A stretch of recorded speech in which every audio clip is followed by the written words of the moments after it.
Bonjour à tous et bienvenue sur la chaîne Docteur Santé. Aujourd'hui, on va parler d'un sujet super important pour tous ceux qui s'intéressent à leur bien-être, la santé des reins. Oui, les reins, ces organes un peu mystérieux, ils sont pourtant essentiels pour notre corps. Leur rôle? Filtrer le sang, éliminer les déchets et assurer un bon équilibre hydrique. Et figurez-vous qu'une alimentation adaptée, c'est primordial pour les maintenir en pleine forme. Si certains aliments sont bénéfiques, d'autres peuvent être mauvais pour nos reins, surtout si on a déjà une insuffisance rénale.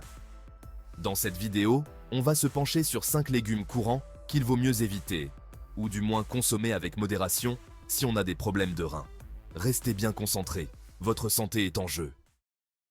On commence avec un légume star, souvent mis en avant pour ses qualités nutritionnelles, l'épinard. Riche en fer, en vitamines et en antioxydants, c'est vrai que l'épinard a plein d'avantages pour la santé. Mais attention, il ne faut pas oublier que les épinards sont aussi riches en oxalates. Ces composés organiques, présents dans beaucoup d'aliments végétaux, peuvent poser problème aux personnes souffrant de problèmes rénaux. Pourquoi? Parce que les oxalates peuvent se lier au calcium dans notre corps et former des calculs rénaux, surtout chez les personnes prédisposées. Du coup, il vaut mieux limiter sa consommation d'épinards si on a déjà eu des calculs rénaux ou une insuffisance rénale. Passons maintenant à un autre aliment très apprécié en France. La pomme de terre, c'est l'accompagnement parfait de nombreux plats, souvent perçu comme un aliment sain et nourrissant. Par contre, ce qu'on sait moins, c'est que la pomme de terre, et surtout sa peau, est riche en potassium. Alors oui, le potassium est un minéral essentiel pour le bon fonctionnement du corps, mais un excès de potassium peut être nocif pour les personnes souffrant d'insuffisance rénale. En effet, les reins malades ont du mal à éliminer l'excès de potassium dans le sang, ce qui peut entraîner une hyperkaliémie. Cette maladie peut provoquer des nausées, des vomissements, des troubles du rythme cardiaque et même des problèmes musculaires. On continue notre découverte des légumes à consommer avec modération pour prendre soin de ses reins. Les reins sont des organes vitaux qui filtrent les déchets et les excès de liquide de notre sang. Il est donc crucial de les protéger en choisissant judicieusement les aliments que nous consommons. Et aujourd'hui, on s'attaque à un légume qui a pourtant tout pour plaire. La bêta-carde. Ce légume feuille, également connu sous le nom de blette, est apprécié pour sa saveur douce et légèrement terreuse. Il est souvent utilisé dans les salades, les soupes et les plats sautés. Riche en vitamines, en minéraux, c'est un vrai atout santé. Mais attention, pas pour tout le monde. La bêta-carde est une excellente source de vitamines A, C et K, ainsi que de minéraux comme le magnésium, le potassium et le fer. Ces nutriments sont essentiels pour maintenir une bonne santé globale, renforcer le système immunitaire et favoriser la santé des os. Vous l'avez deviné, la bêta-carde, comme certains aliments dont on a déjà parlé, contient des oxalates. Les oxalates sont des composés naturels que l'on trouve dans de nombreux aliments, y compris les légumes, les fruits, les noix et les graines. Bien que les oxalates soient généralement inoffensifs pour la plupart des gens, ils peuvent poser problème pour ceux qui ont des reins sensibles. Vous savez, ces petites substances qui, en excès, peuvent embêter les personnes ayant des reins fragiles. Pourquoi? Les oxalates peuvent se lier au calcium dans le corps, formant ainsi des cristaux qui peuvent s'accumuler dans les reins et former des calculs rénaux. Ces calculs peuvent être très douloureux et nécessiter une intervention médicale pour être éliminés. Tout simplement parce que les oxalates, en se liant au calcium dans notre corps, peuvent former des calculs rénaux. Les calculs rénaux sont des dépôts durs de minéraux et de sel qui se forment à l'intérieur des reins.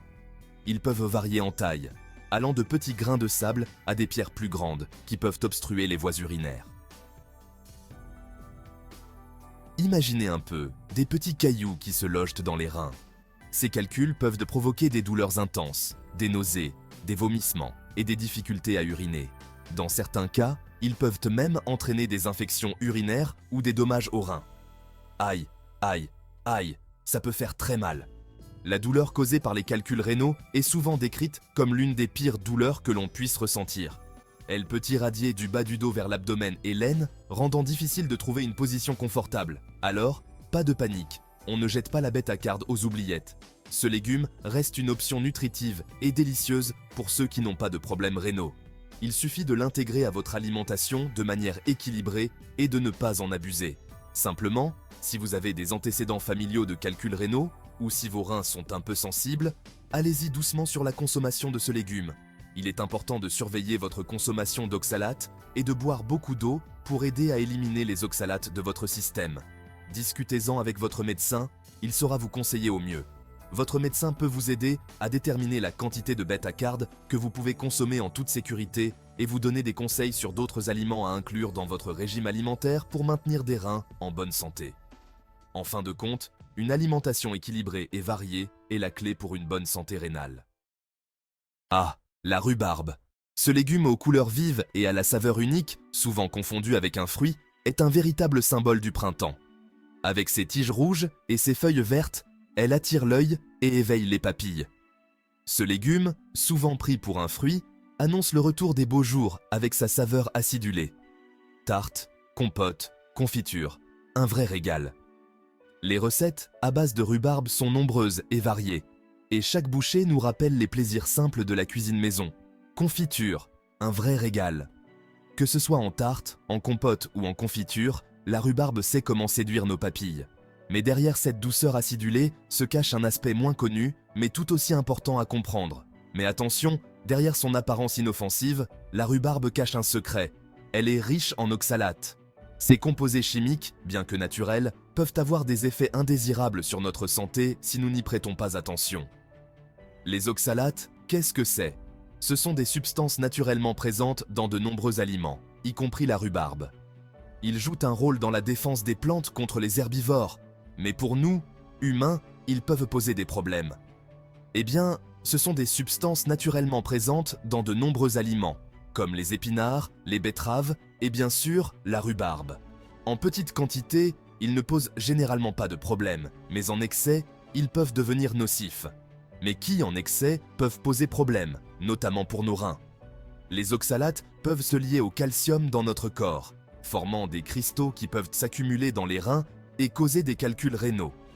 Vous voyez, les oxalates ont tendance à se lier au calcium dans notre organisme. Cette liaison peut se produire dans les reins, où elle peut entraîner la formation de cristaux d'oxalate de calcium, les principaux composants des calculs rénaux. Et lorsque cette liaison se produit dans les reins, cela peut entraîner la formation de calculs rénaux. Ces petites pierres peuvent causer de grandes douleurs et des complications sérieuses si elles ne sont pas traitées à temps. Aïe, aïe, aïe. Les calculs rénaux, ce n'est pas une partie de plaisir, croyez-moi. Douleurs intenses, complications urinaires. Bref, on préfère éviter. Alors, on respire. Heureusement, il existe des moyens de prévenir ces désagréments. Il ne s'agit pas de bannir totalement la rhubarbe de votre alimentation. Consommée de temps en temps et en quantité raisonnable, elle ne représente pas de danger majeur pour la plupart des gens. En fait, la rhubarbe peut être une délicieuse addition à une alimentation équilibrée. Consommée de temps en temps et en quantité raisonnable, elle ne représente pas de danger majeur pour la plupart des gens. Cependant, il est toujours bon de faire preuve de modération et de varier son alimentation pour éviter les excès. Cependant, si vous avez déjà eu des calculs rénaux, ou si vous avez des antécédents familiaux de calculs rénaux, il est important d'être particulièrement vigilant. Les personnes ayant des problèmes rénaux doivent être encore plus prudentes avec leur consommation de rhubarbe. Ou si vous souffrez d'une maladie rénale, il est crucial de consulter votre médecin avant d'ajouter de la rhubarbe à votre régime alimentaire. Votre médecin pourra vous donner des conseils personnalisés en fonction de votre état de santé.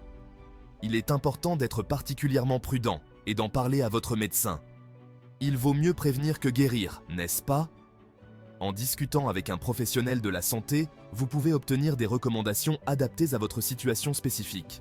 Votre médecin pourra vous conseiller au mieux en fonction de votre situation et vous dire si vous devez limiter votre consommation de rhubarbe ou d'autres aliments riches en oxalates. En suivant ces conseils, vous pouvez savourer la rhubarbe en toute sécurité et vous dire si vous devez limiter votre consommation de rhubarbe ou d'autres aliments riches en oxalates. En fin de compte, la clé est de trouver un équilibre et de profiter des plaisirs de la vie, y compris la rhubarbe, avec modération et sagesse. Ah, la tomate. Ce fruit rouge et brillant qui attire notre regard et éveille nos papilles. Ronde, juteuse, gorgée de soleil. La tomate est un véritable symbole de l'été, apportant fraîcheur et saveur à nos repas. Elle est la reine incontestée de nos assiettes en été. Que ce soit dans une salade colorée, une sauce onctueuse, ou simplement tranchée avec un filet d'huile d'olive, la tomate sait toujours comment nous séduire. Salade, sauce, pizza, jus, Les possibilités culinaires sont infinies avec la tomate. Elle se marie à merveille avec tant d'autres ingrédients, ajoutant une touche de couleur et de saveur à chaque plat. La tomate se déguste à toutes les sauces, c'est le cas de le dire. Des recettes les plus simples aux plus élaborées, elle est toujours la bienvenue. Mais attention, derrière son apparence inoffensive, la tomate cache un secret. Elle est riche en potassium. Ce minéral, bien que bénéfique, peut poser problème en excès. Le potassium, c'est un minéral essentiel au bon fonctionnement de notre organisme. Il joue un rôle crucial dans de nombreuses fonctions corporelles. Il participe notamment à la contraction musculaire, à la transmission nerveuse et à la régulation de la pression artérielle. Sans potassium, notre corps ne pourrait pas fonctionner correctement. La régulation de la pression artérielle est particulièrement importante, car elle permet de maintenir un équilibre vital pour notre santé. Cependant, un excès de potassium dans le sang, appelé hyperkaliémie, peut être dangereux. Cette condition peut entraîner des complications sérieuses, surtout pour certaines personnes. En particulier pour les personnes souffrant d'insuffisance rénale. Les reins jouent un rôle clé dans l'élimination de l'excès de potassium. En effet, lorsque les reins ne fonctionnent pas correctement, ils n'arrivent plus à éliminer efficacement l'excès de potassium. Cela peut entraîner une accumulation dangereuse dans l'organisme. Celui-ci s'accumule alors dans l'organisme et peut provoquer des troubles du rythme cardiaque, voire des complications plus graves comme des arrêts cardiaques. Les complications peuvent être variées et parfois très graves, nécessitant une intervention médicale urgente. Il est donc important de surveiller sa consommation de potassium lorsque l'on a des problèmes rénaux. Pas de panique, il suffit de faire attention et de suivre les conseils de votre médecin ou nutritionniste. Il ne s'agit pas de bannir totalement la tomate de votre alimentation. Comme toujours, la modération est de mise. Une alimentation équilibrée et variée est la clé d'une bonne santé. Si vos reins fonctionnent normalement, vous pouvez continuer à déguster des tomates sans crainte, en quantité raisonnable bien sûr. Profitez de ce fruit délicieux tout en prenant soin de votre santé. Voilà, chers amis, on arrive à la fin de cette vidéo consacrée à la santé rénale. J'espère que ces conseils vous auront été utiles et que vous savez maintenant quels légumes consommer avec modération pour préserver vos reins. N'oubliez jamais que ces organes, discrets mais essentiels, travaillent sans relâche pour filtrer votre sang et éliminer les déchets de votre organisme. Prendre soin de ses reins, c'est donc primordial pour rester en bonne santé. Et ça passe par une alimentation équilibrée, une bonne hydratation et la pratique régulière d'une activité physique. Alors, n'attendez plus pour adopter de bonnes habitudes de vie et profitez pleinement de chaque instant. Merci d'avoir regardé cette vidéo sur les légumes à éviter pour une meilleure santé rénale. N'oubliez pas de vous abonner à la chaîne Docteur Santé pour plus de conseils sur la santé et le bien-être.